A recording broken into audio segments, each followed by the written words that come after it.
de Educação da Prefeitura do Rio, com uma conversa, um bate-papo a respeito do nosso homenageado, que é Afonso Arinos. E para conversar a respeito de Afonso Arinos, eu gostaria de chamar para tomar assento aqui à frente, no nosso palco, os procuradores Léo Bosco, por favor, Sara Oliveira, por favor, Renata Silva e Arícia Correia. Peço uma salva de palmas para recebê-los. Nós somos a Secretaria Municipal de Educação da Prefeitura do Rio. Você é nosso convidado para a gente iniciar agora uma conversa a respeito da importância da Lei Afonso Arinos, da importância desse grande brasileiro que marcou o direito do nosso país. Ele promoveu avanços realmente muito importantes, marcantes realmente na nossa história, a respeito da igualdade racial. E hoje a nossa conversa é a respeito disso.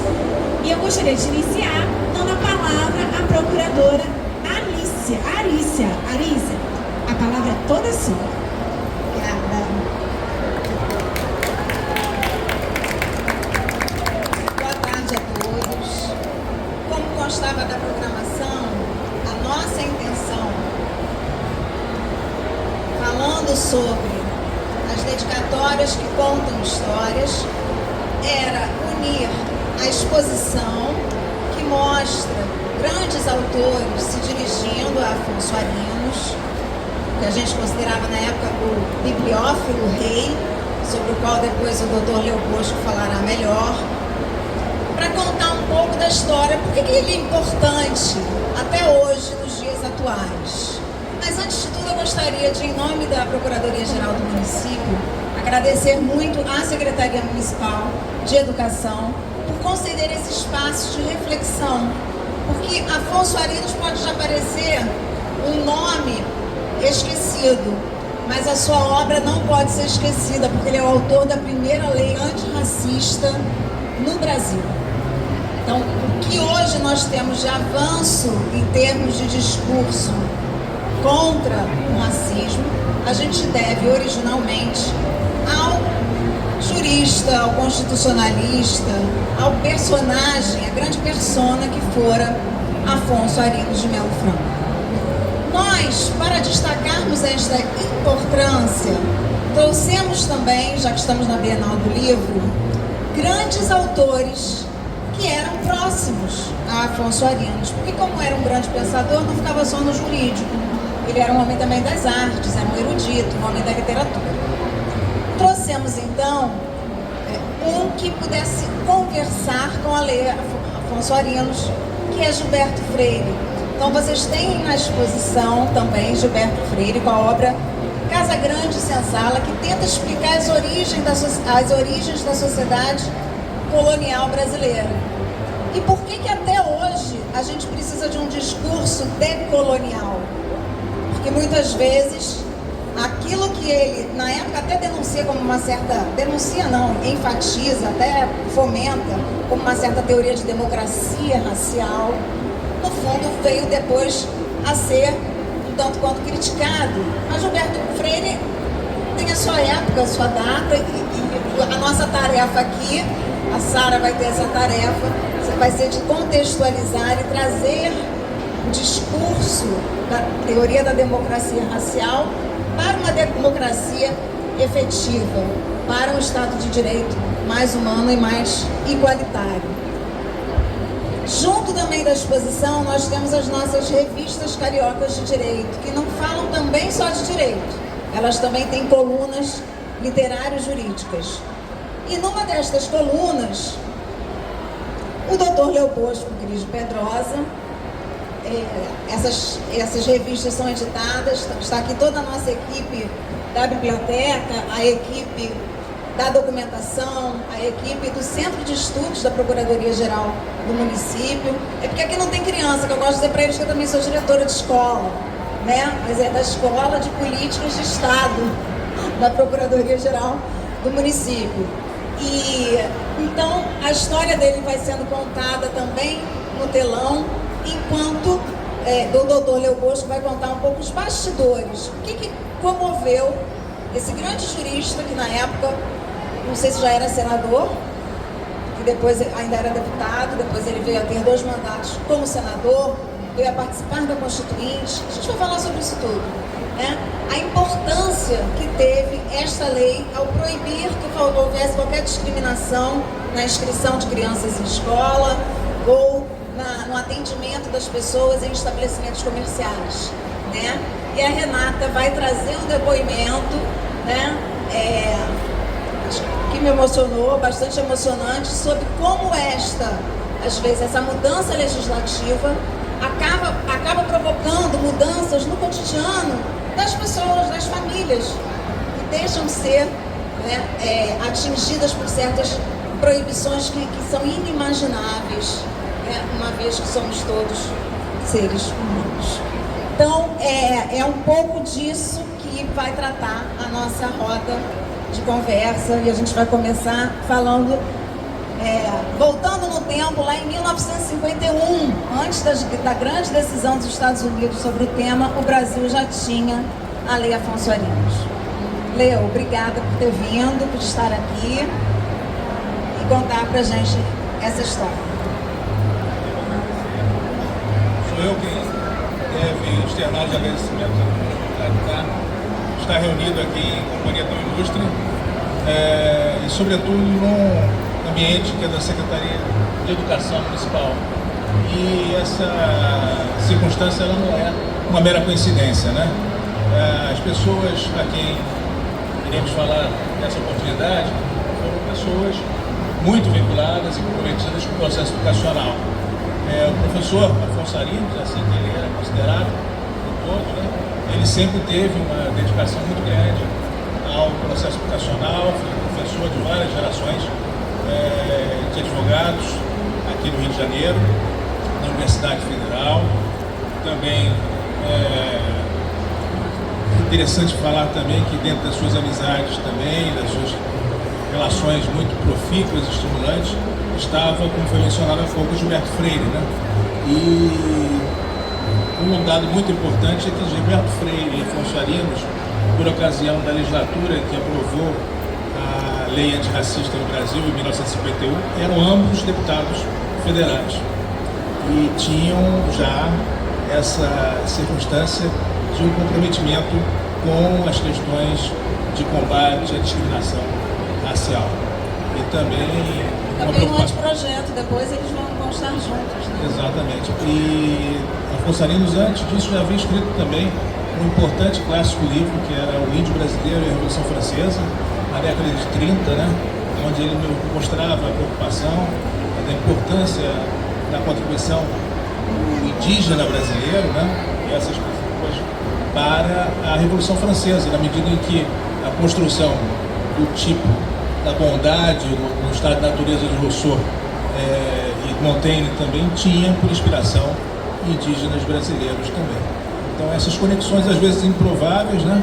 Mas são fundamentais e mostram a potência do Brasil na sua importância em várias dimensões.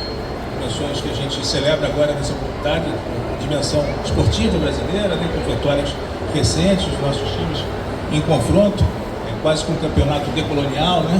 Então a gente está celebrando essas vitórias. Muito bom, campeonato decolonial. Mas também na parte cultural, né? Acho que o Brasil é um centro produtor de reflexões muito potentes, né? Reflexões literárias, nós temos excepcionais escritores, alguns presentes aqui na secção fantástica da Bienal do Livro, como também na música, na filosofia, enfim, em várias outras dimensões da experiência reflexiva e disruptiva do ser humano em contato com a sociedade.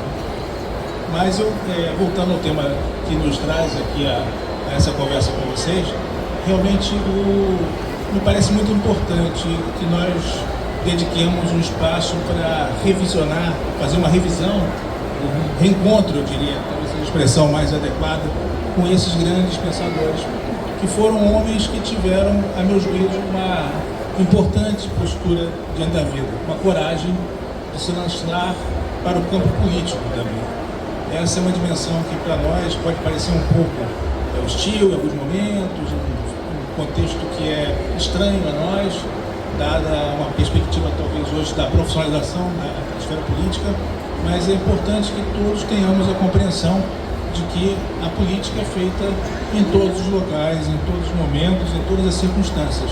Nós reunidos aqui, ao debater temas tão importantes, estamos exercendo a política na sua dimensão a mais nobre, a mais plena e a mais efetiva.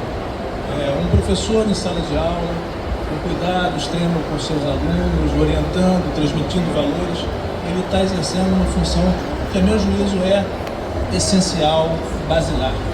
As sociedades prosperam na exata proporção em que investem e compreendem a dimensão e a importância dos professores. Não há nenhuma sociedade na história do mundo, né, em qualquer época, que tenha prosperado sem haver se dedicado, haver comprometido com a inclusão pela educação. Então, esse é um dado muito importante e pertencer também à humanidade federativa, como servidor de carreira, que tem esse corpo de professores, a rede mais numerosa de escolas da América Latina, para nós é um motivo de grande orgulho. Então, é muito importante estarmos juntos, estamos aqui pensando o Brasil, estamos reencontrando também vocações que estiveram associadas ao processo educacional também.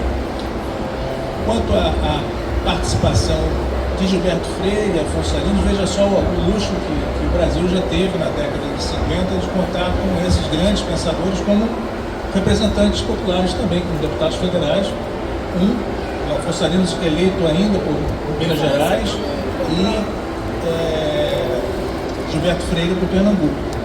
Ambos tiveram uma participação muito importante nesse processo legislativo e resultou na aprovação dessa lei antirracista de 51, como mencionado pela doutora Alice aí, um pioneirismo comparativo em comparação a vários outros países.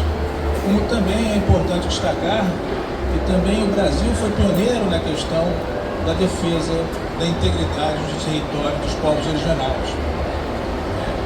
A considerada lei, o Estatuto do Índio, que foi tão impactado, tão influenciada pelo Marechal Rondon, uma figura também que merece ser revista, resgatada pela sua importância, né, pelo seu compromisso com a defesa dos povos originários, ainda um tema muito importante para nós. O Brasil também foi pioneiro nessa área. Foi a primeira legislação que se preocupou realmente com a preservação dos costumes, dos saberes e, sobretudo, dos territórios tradicionalmente ocupados pelas etnias no Brasil.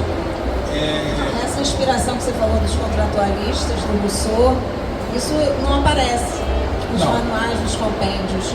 Agora, Leo, conta um pouco pra gente os bastidores, o que motivou, o que tocou profundamente, além, obviamente, dessa preocupação com o Brasil, com a inclusão. Houve uma circunstância pessoal que levou a quem tinha a caneta na mão, como a gente costuma dizer, dos donos do poder, para lembrar outro grande, né, livro da nossa... Conta um pouco as raízes do Brasil. E, caramba, falei de dois, hein? Juntos. Não dá para falar de um só, né? Não dá para falar de um só. São intérpretes, né? A circunstância pessoal que o motivou. Na verdade, eu acho que existem alguns aspectos sempre necessários para serem trazidos quando a gente pretende abordar um tema com uma importância histórica que tem a aprovação dessa lei antirracista. Primeiro, mencionar que existe sempre nessas conquistas um dado coletivo. É sempre um processo e que às vezes muitas derrotas resultam adiante numa consagração legislativa do tema. Todos os que participaram desse processo são igualmente relevantes e não haveria desfecho favorável se não houvessem esses que se lançaram em circunstâncias as mais adversas. Então, a luta pelo reconhecimento da igualdade racial no Brasil é uma luta que remonta até o período da mais penosa e deplorável escravidão de Salvador. no Brasil, porque durante esse período tivemos muitos resistentes, abolicionistas, muitos tombaram nessa luta, tiveram a sua vida ceifada por isso, outros foram resgatados, uma percepção da sua relevância muito posteriormente, como foi o caso de Zumbi dos Palmares, ainda uma figura de uma presença muito recente na história brasileira, trazida, e outro lado também relevante, não pela academia. Zumbi veio da percepção popular através da grande academia popular que o Brasil tem, em especial o Rio de Janeiro, que são as escolas de samba. Esse é um dado também muito importante. A gente acho que temos que compreender que o processo de reflexão crítica ele não se dá apenas em locais oficialmente consagrados pelo padrão europeu, nas universidades, nas academias, mas ele se dá também no convívio social, nas praças, nas ruas, nos clubes. Para a aprovação da Lei Afonso Arinos foi preponderante, por exemplo, a participação do Clube Renascença. Um presidente, o Clube Renascença foi fundado, muitos devem ter frequentado já aí o Samba do Trabalhador, que até hoje, né, é um dos grandes programas aqui do Rio de Janeiro, da nossa alegria e satisfação. Poucas cidades têm essa riqueza cultural que o Rio de Janeiro tem, é um patrimônio ativo nosso absolutamente icônico, mas o Clube Renascença foi fundado porque havia profissionais liberais negros que tentaram participar de um baile de carnaval na Zona Sul do Rio de Janeiro e foram barrados. Ficaram indignados com isso, não se conformaram e fundaram o Clube Renascença, ali onde esses eventos... Né? É um clube de resistência. De resistência desde a sua origem, né? E não se conteve só em ser resistente. Ele foi também, aí no momento em que havia um desânimo das lideranças, talvez aí por conta da derrota na Constituinte de 46, do reconhecimento, enfim, como um tema suscetível à repressão penal, o racismo, né? Já haviam alguns movimentos no Brasil liderados por intelectuais negros defendendo a constitucionalização e a edição de uma lei expressa nesse sentido, mas não tinha havido ainda a reunião das circunstâncias históricas favoráveis. O Clube Renascença, recém-constituído naquele momento, impulsionado por esse ato, enfim, de dignidade, de afirmação de uma perspectiva de igualdade absolutamente necessária no Brasil, teve algumas das suas lideranças também que fez distribuir ali no Congresso Nacional, Rio de Janeiro é a capital da República, propostas nessa linha. O professor Afonso Arinos, um deputado, né, ele recebeu essa proposta também, levou em consideração a oportunidade, aperfeiçoou esse momento, né?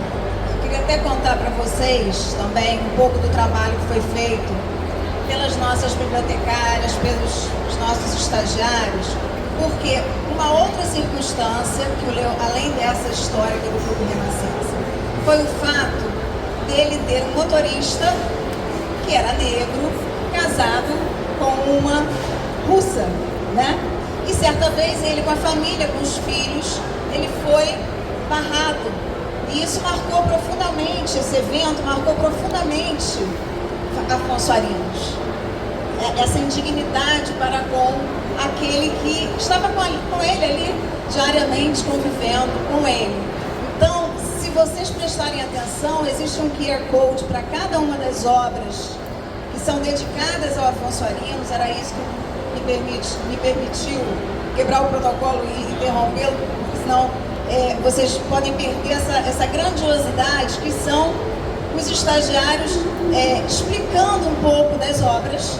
Mas num desses QR Codes está um vídeo, e nesse vídeo que conta a vida, é logo o primeiro totem, que conta um pouco da vida do Afonso Arinos. Ele não só aparece no vídeo, como no final vocês vão ver a família, o motorista e a sua família, né, que motivaram isso.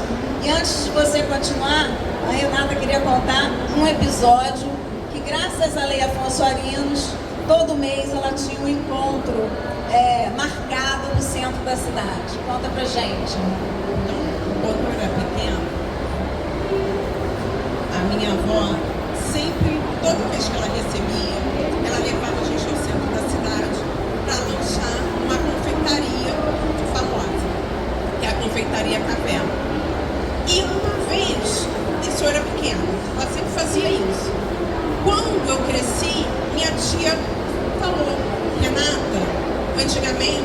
negros não podiam acessar essa confeitaria.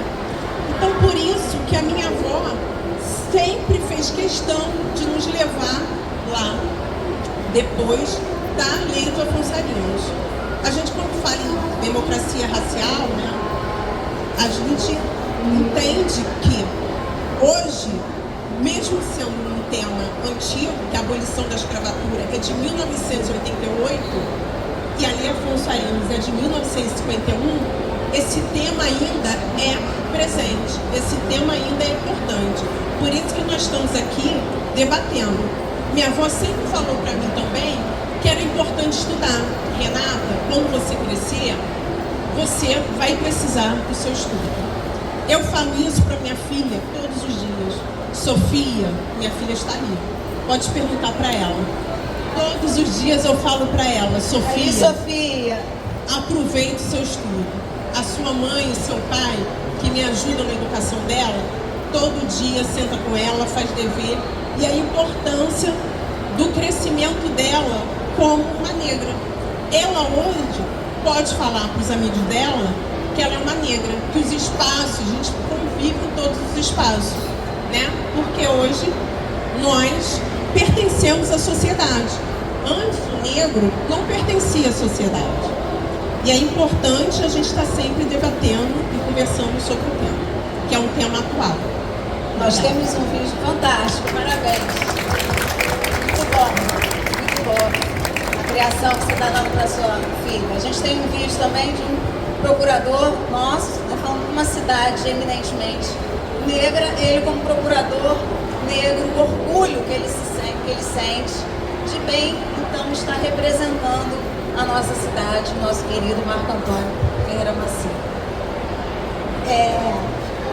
Você quer continuar? Não, eu acho que já foi explanado e apenas concluir duas outras influências do Afonso Arinos para essa aprovação. Uma mencionada para a doutora Alice há pouco, a experiência pessoal dele, de ver um colaborador dele, alguém que já considerava já a família, né, não poder ingressar num ambiente que a esposa dele, por ser branca, podia ingressar, que era uma confeitaria em Ipanema, né, que é uma situação absolutamente odiosa e que foi uma das justificativas para que também se mobilizasse aí o deputado Afonso Arinos. E, por fim, um vexame internacional, que foi um outro episódio também determinante, que foi a presença de uma grande atriz norte-americana que foi impedida de ingressar num hotel em São Paulo na década de 50, e que também foi muito próximo da apresentação desse projeto, que foi aprovado em 51, mas foi proposto no dia seguinte ao Maracanãzaço, que o Brasil perdeu aquela Copa para o Uruguai por 2-1. No dia seguinte, no primeiro dia útil, foi apresentada essa proposta. E também não é irrazoável também mencionar isso, porque também um dos grandes culpados, injustamente culpado pela derrota do Brasil, foi o goleiro negro Barbosa, que sempre tem que ter um culpado, e o racismo estrutural mais uma vez se manifestou também nesse triste episódio. O Barbosa, que foi um excepcional goleiro e não teve nenhuma falha nesse gol específico. Muito bom, Leo. Quando teve o 7-1, disseram que agora era hora de pedir para o Brasil pedir perdão ao Barbosa. Exato. Então seria isso. Eu gostaria agora de ouvir também a doutora Sara, né, falar sobre essas visões tão importantes também que a gente traz em debate, né? Isso. Eu pedi para a Sara, já que Gilberto Freire falou no momento sobre as origens do patriarcado também, mas no Brasil colonial, e como a Renata falou também o Leo, desse racismo estrutural, como é que a gente está agora, a história está revendo essas estruturas sob outros olhares, justamente para desconstruí-la, né, na teoria da decolonialidade. Bom dia a todos. Meu nome é Sara Oliveira, eu sou procuradora do município do Rio de Janeiro. Eu faço parte do grupo de práticas antirracistas da Procuradoria do município, que é um grupo criado na gestão da doutora Alicia, diretora do Centro de Estudos. A Procuradoria está passando por uma grande transformação em relação aos debates sobre raça, gênero e sexualidade. Uma transformação que vai de encontro ao programa da ONU 2030, para o qual o município do Rio é consignatário, para a sustentabilidade de cidades, inclusão e diversidade. E quando a gente fala de Afonso Arinos, a gente fala juntamente dele de Gilberto Freire, que a gente tem um exemplar do Gilberto Freire de Casagrande Senzala autografado para o Afonso Arinos, que foi uma das inspirações para que a lei fosse proposta e posteriormente promulgada. E eu fiquei com o papel de falar sobre Casagrande Senzala e o movimento decolonial para trazer Casagrande Senzala para o nosso tempo. Eu, quando falo de Casagrande Senzala, eu não gosto de ser anacrônica, ou seja, eu não gosto de olhar para a obra com os olhos da realidade de hoje. Porém, eu gosto de olhar para a obra a partir do lugar de fala do autor. E por que eu estou trazendo esse aspecto da Djamila Ribeiro para a obra? Porque o próprio FHC, quando faz o prefácio da edição de 1995, fala que é indiscutível, contudo, que a visão do mundo patriarcal de nosso autor assume a perspectiva do branco e do senhor. Ou seja, essa é a primeira crítica de Casagrande Senzala, que eu acho que é muito natural nós fazermos, olharmos que a perspectiva da democracia racial introduzida pelo Gilberto Freire foi uma perspectiva de um homem que conviveu e viveu na Casa Grande, não na Senzala. O Gilberto Freire nasce em 1900, no ano de 1900, publica Casa Grande Senzala em 1933. Ele é um homem da aristocracia e quando ele publica esse livro, há uma grande disputa para que nós identificássemos qual é a verdadeira identidade nacional, o que nos faz brasileiros e qual o grande mérito do Gilberto Freire. Naquele tempo, a gente tinha autores como Nina Rodrigues e outros falando que a gente tinha que esbranquiçar a nossa sociedade para que a gente tivesse orgulho de ser brasileiro. Entre 1888, 13 de maio, o ano da abolição da escravatura, e 1930, foram recebidos em terras brasileiras 4 milhões de imigrantes brancos vindos da Europa, que foram dadas terras para essas pessoas. E foi proibida a imigração de pessoas negras e asiáticas nesse mesmo período. Porque a ideia, como representa aquele quadro, A Redenção de Cã, não sei se vocês já tiveram a oportunidade de ver, é que a partir da miscigenação, foi dito por um dos intelectuais da época que em 100 anos o Brasil seria uma população branca.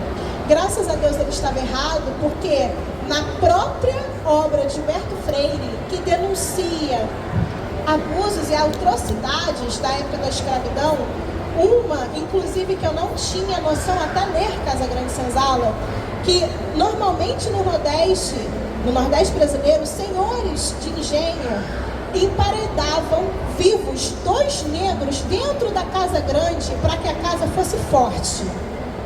Então Gilberto Freire traz isso na obra dele e denuncia todas as atrocidades, porém, claro, com a ótica dele também de quem nasceu na aristocracia, sob um olhar, de certa forma, conservador. E ele fala, a junção de raças entre brancos, negros e indígenas traz um ser superior, evoluído e adaptado aos trópicos. Então, ele trata a miscigenação não como motivo de vergonha, mas como motivo de orgulho. E ele fala que a cultura negra, ela foi totalmente incorporada na nossa sociedade e que ela traz grandes qualidades e representações que foram incorporadas e aceitas pelos brancos e que isso tinha grande importância e que isso nos fazia brasileiros. E aí nasce a ideia da democracia racial, a ideia de que nós convivíamos harmoniosamente por causa da intimidade que existia entre brancos e negros, a proximidade que existia na Casa Grande. E aí, eu vou... Tem os dois lados, né? Tem esses dois lados que eu acho que você vai contar o outro lado.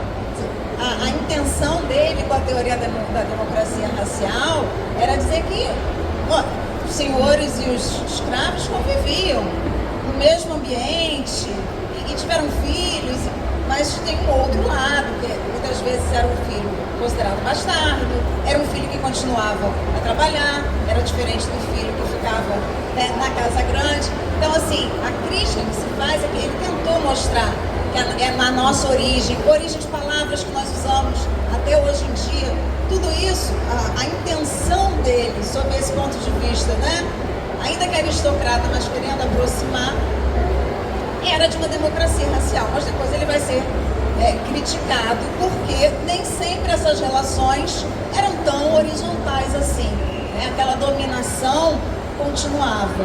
E eu gostaria de falar do município, há pouco tempo, tem 2 anos ou 3 só, gente, que ele proibiu distinguir a entrada de elevadores social e de serviço, que era uma herança direta da Casa Grande e da Senzala.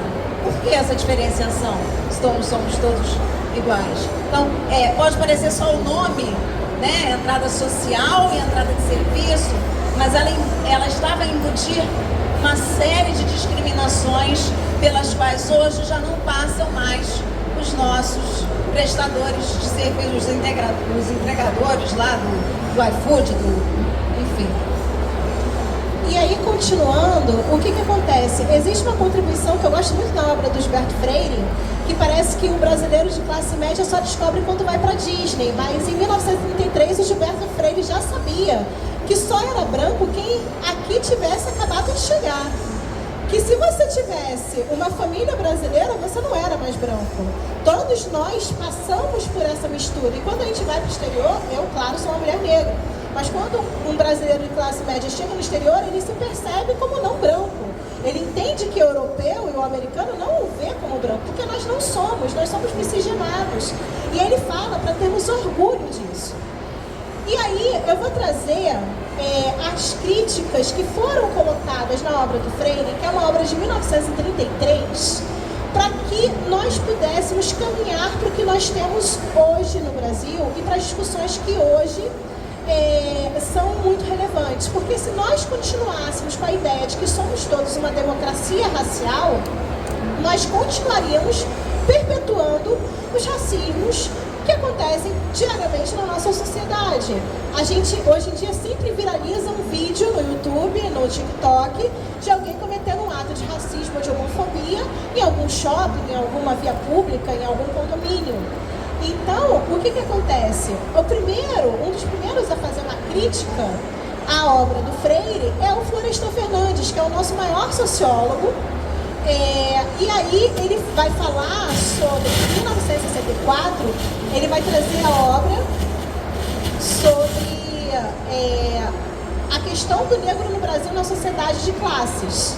Essa foi a obra pelo qual ele foi titulado, professor titular da USP, e ele vai falar assim, olha só, a democracia racial é um mito que faz com que as elites brancas possam lavar a consciência delas e a gente possa manter o status quo. Porque se a gente não reconhece a existência do racismo, a gente não tem por que mudar a situação e a gente não tem como poder implementar políticas públicas que possam trazer a igualdade social efetiva. E aí eu falo de novo do lugar de onde que fala o Florestan Fernandes. Florestan Fernandes não veio da aristocracia. Ele nasceu no subúrbio paulista e ele trabalhava desde os 6 anos de idade. Então ele já consegue, apesar de ele ser um homem branco, ele já consegue perceber que existe uma desigualdade que surge justamente desse processo de libertação de negros desprovidos de qualquer amparo social e do ingresso de brancos que tiveram terras. Então essa ideia, esse estudo começa com Florestan Fernandes. E é muito interessante porque ele nasce de um pedido da Unesco de 1950, porque a Unesco queria saber por que a experiência social brasileira de miscigenação de classes dava tão certo. E aí ele fala, bem, não deu tão certo assim. E aí, caminhando na crítica, eu vou para Abdias do Nascimento, que para mim é um homem renascentista. Por que eu falo que é um homem renascentista? Assim como Leonardo da Vinci, que tinha 50 talentos, Abdias do Nascimento também tem 50 talentos. Ele é um grande pintor, tem uma obra imanente dele no MASP, que é lindíssima, que fala da cultura negra. E em 1944, ele fala do teatro experimental negro. Ele cria esse teatro que vem com a ideia de aquilombamento, ou seja, é um centro de resistência cultural institucional em que pessoas negras podiam produzir cultura, porque elas não tinham acesso à cultura nos espaços gerais, comuns, porque a lei Afonso Arinos ainda não existia. Então, ele criou o teatro experimental negro para que os negros pudessem ter acesso ao teatro. E aí, ter a própria produção acadêmica. A própria Mercedes Batista, que foi a nossa primeira bailarina negra do corpo de baile do Teatro Municipal, ela participou do teatro experimental junto com a Abdias, porque ela não conseguia ser protagonista. Ela não conseguiu o protagonismo, ela só conseguiu quando ela foi buscar as suas raízes e depois ela vai muito além. Mas ela chegou a passar também pelo teatro experimental com a Abdias. E aí, em 1963, ele publica o Genocídio do Povo Negro. Gente, pleno início da ditadura militar. Em 1964 nós tivemos o golpe, não chame de revolução, por favor. E aí ele vai ser perseguido pela ditadura, mas o que é interessantíssimo é que hoje o Achille Mbembe, que é um grande intelectual que fala de necropolítica e que é reconhecido no mundo todo, ele bebe da obra de Abdias do Nascimento, que escreveu isso em 1963. Então nós temos aqui um homem que passa pelas artes plásticas, pelas artes cênicas, pela literatura, pela sociologia, e que é pouquíssimo reconhecido na nossa história. E que ele vai confrontar Gilberto Freire da primeira vez, quando ele vai falar assim, olha, o Gilberto Freire, só um segundo.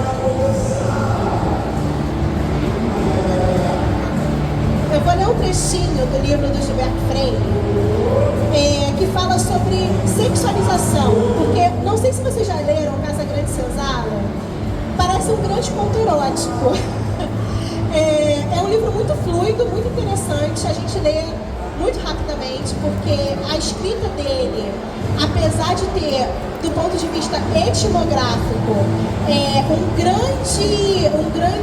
uma grande capacidade de leitura primária, ele consegue traduzir isso para uma prosa muito fluida. E aí eu vou ler um trechinho do Casa Grande Senzala, falando o seguinte, ele fala a escassez de mulheres brancas, por quê? Porque os colonizadores chegaram aqui, eram todos homens em caravelas, então assim, é fato que não tinham muitas mulheres brancas aqui nos trópicos. A escassez de mulheres brancas criou zonas de confraternização, ele usou essa palavra, entre vencedores e vencidos, entre senhores e escravos. Sim, gente, confraternização. Aí o Abdias do Nascimento vai falar assim, gente, confraternização para quem? Ele vai falar outro trecho, por exemplo, do Casa Grande Senzala, que eu acho assim complicado. Por qualquer bugiganga ou caco de espelho, estavam se entregando de pernas abertas às indígenas, aos caraíbas gulosos de mulher. E aí, por aí vai, gente. Ladeira abaixo, mas eu acho que é uma obra essencial e a gente não pode ser anacrônico, porque é claro que existem críticas a serem feitas, mas é uma obra disruptiva em relação a como nós nos vimos como sociedade. E aí o Abdias vai fazer a primeira crítica falando assim, olha, não houve confraternização, houve genocídio sistêmico com infecção de ISTs das mulheres, que passavam para os homens que aqui estavam e muitos morriam de sífilis, e houve também genocídio sistêmico por métodos de violência e houve estupros sistêmicos. Então, essa é a crítica do Abdias do Nascimento, quando ele fala de genocídio do povo negro, em relação ao Gilberto Freire. Caminhando um pouquinho, a gente vai ter na década de 80 a maravilhosa Lélia Gonzalez, que vai falar de intersecção entre raça, gênero e classe. E a gente não pode esquecer, quando a gente fala de intersecção, de referenciar, obviamente, a Angela Davis, que vai falar disso nos Estados Unidos no movimento Panteras Negras. Então, quando a Lélia Gonzalez vai analisar também essa questão da intersecção, ela vai falar assim, gente, no próprio livro do Gilberto Freire, ele vai trazer um ditado popular, que é o seguinte, está escrito literalmente, abre aspas, brancas para casar, mulatas para fuder, negras para trabalhar. Então, eu sei, você está de boca aberta, eu também fiquei quando li. Mas assim, o que acontece? A Lélia Gonzalez vai falar, olha, essas mulheres que foram sexualizadas e colocadas para o trabalho, elas se tornaram a base na verdade, da perpetuação de privilégio das famílias brancas. E aí a gente vai chegar no Silvio Almeida, eu já vou terminar 2 minutinhos. A gente vai chegar no Silvio Almeida, que vai falar toda a questão de racismo estrutural, que não foi o Silvio Almeida que inventou. A gente tem que ter consciência de que existem outros atores, como o Adilson José Barbosa Moreira, que vai tratar disso. E aí, a gente já tem aqui a concepção nos tempos modernos de que o racismo ele é estrutural, porque ele é a forma normal como a sociedade se organiza. E aí, para que a gente possa, que a gente não pode ter neutralidade, porque neutralidade é cumplicidade. Então, temos todos a responsabilidade de sermos antirracistas. E aí, eu vou passar para a Arícia, para ela finalizar, mas eu só queria deixar claro que a Procuradoria do Município, ela está extremamente preocupada com esses temas. Nós já ganhamos um prêmio chamado Projeto Esperança Garcia, Prêmio Escambau Garcia, sobre ações que buscam dar efetividade ao movimento antirracista. Eu, particularmente, sou professora de um projeto da AGU que dá aula para alunos que querem ser procuradores, mas que não têm condições de acesso a cursos preparatórios. Então, dão bolsas de R$3.000 e aulas gratuitas de altíssima qualidade da aula de direito tributário para esse projeto. Nós temos a elaboração de cartilhas pela Procuradoria, e nós temos um lema dentro da PGM de que a discussão racial ela sempre é para além do dia 20. Ela não pode ficar adstrita ao dia 20 de novembro. Ela é uma discussão que tem que ser feita todos os anos. Enfim, Arícia, muito obrigada. Desculpa. Olha a Sara ali, gente. Olha a Sara ali. Sou eu ali de preto. É porque o cabelo muda toda semana. Para além do dia 20 de novembro. Daí, Obrigada. a criação desse grupo de medidas antirracistas que a Sara lidera. E ela falou um pouco da Esperança Garcia. A Esperança Garcia aparece, né? A Andréa colocou uma foto lindíssima. Representando a Esperança Garcia, que foi consagrada pela OAB, uma escrava que se identificou, colocou o pedido na petição, né, e enunciou os fatos. Então, se entendeu que ela, com aquela carta enviada ao OAB, ela preenchia todos os requisitos de uma petição inicial. Portanto, ela foi a nossa primeira advogada brasileira. Então, Esperança Garcia, ganhar o prêmio Esperança Garcia pela sua simbologia era mais importante do que o prêmio em si, né? Sara, então, fez todo esse histórico. Eu não poderia deixar de mencionar depois a mantença da causa com Afonso Arinos. Eles vão trabalhar no anteprojeto da Constituição, né? Que não foi depois da Constituinte, mas em vários momentos. Teve seus trechos copiados. Mas aí o racismo, que era uma contravenção penal, aquela medida, aquela lei antirracista, já tinha mudado, né, com a Abdias, mas ela se torna uma garantia fundamental de que será um crime inafiançável e imprescritível. E além disso, Felipe está aqui, em Direito Constitucional, nós já comentamos desse caso, né, Felipe, do caso Elvangé.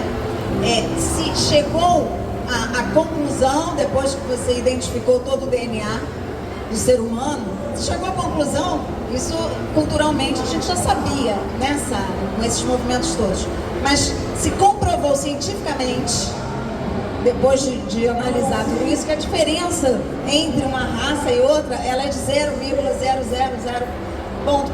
Portanto, o nosso racismo ele não é genético, ele é um construto social. Então, toda vez que você discrimina um grupo só em razão da cor, da etnia, ou da sua preferência, ou da sua orientação, na verdade, que não é uma preferência, é uma orientação sexual, você está cometendo racismo. Portanto, usar o emblema da suástica é ser racista, porque você está discriminando uma minoria pelo simples fato dela ser judia. Se você comete um ato homofóbico ou transfóbico, você também está sendo racista, porque você está discriminando um grupo pelo simples fato dele ter uma orientação sexual que é diversa da sua. Vejam como é que essa potência, né, que nasceu com uma lei, depois vai servir para a gente combater toda e qualquer discriminação contra grupos minoritários, ou, como a gente diz, né, hoje em dia, maiorias minorizadas. Nós mulheres somos maioria em vários grupos, mas minorizadas. Os negros, maioria em vários grupos, mas por vezes minorizados. Então, falar disso, mexer, né, nas feridas da nossa história, são muito importantes para que a gente cresça como sociedade, principalmente como ser humano. Porque essa é uma tarefa também daquele que é o advogado da cidade, o procurador do município. Está aqui o nosso subprocurador-geral representando o procurador-geral. Instituição jurídica nenhuma permitiria este debate se não fosse a presença de cidadãos como Carlos Raposo, Daniel Bucar e Ana Paula Buonomo nas nossas lideranças. Nós sabemos disso. E, para finalizar, eu gostaria que cada um tecesse as suas considerações finais.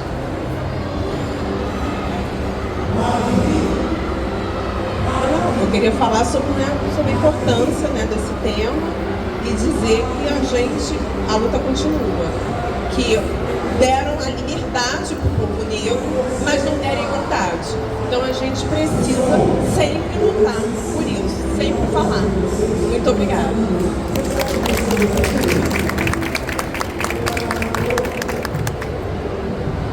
Bom, além dos agradecimentos aí por essa experiência muito rica que foi esse encontro, esse debate, esse aprendizado, eu gostaria também de ressaltar aqui que estes debates continuam muito atuais e muito necessários, porque hoje o nosso grande desafio é o que fazermos para que as chagas, os grandes prejuízos que 400 anos de escravidão causaram na sociedade, que nós estamos longe ainda de reparar o que foi esse grande mal, essa grande chaga social. Então, quais são os mecanismos, quais são os instrumentos, qual é o nosso compromisso, quais são as nossas ações diante dessa necessária reparação e a luta pela igualdade não formal, mas a igualdade material, econômica e efetiva dos nossos cidadãos. Então é isso.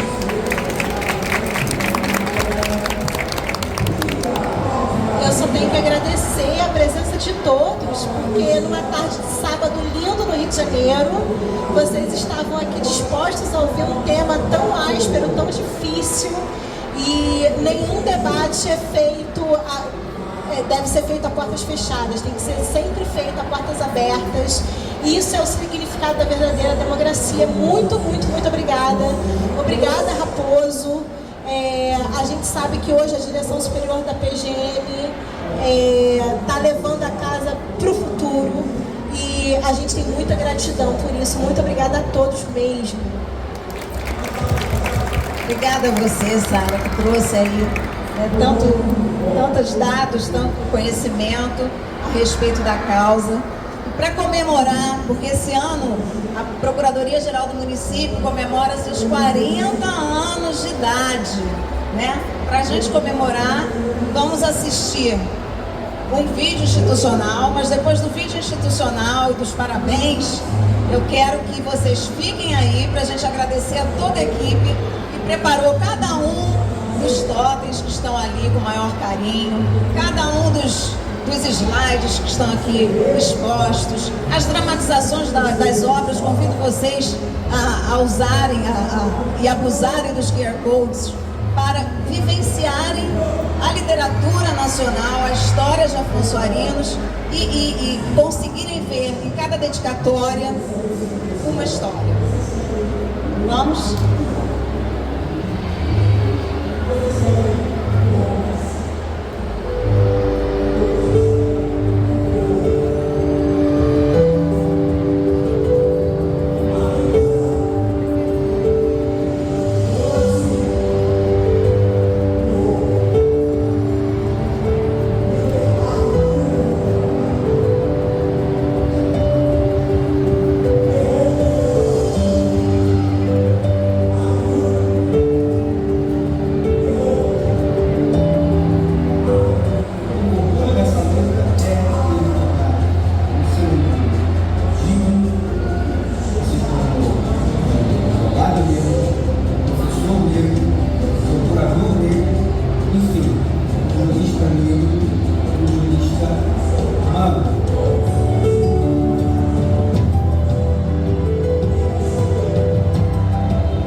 Esse tipo de evento, porque a gente traz informação e foi o que eu falei agora há pouco.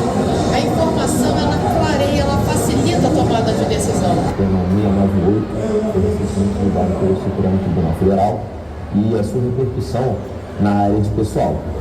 Esse processo ele tem uma importância especial para a Procuradoria do Município, porque o leading case ele veio daqui.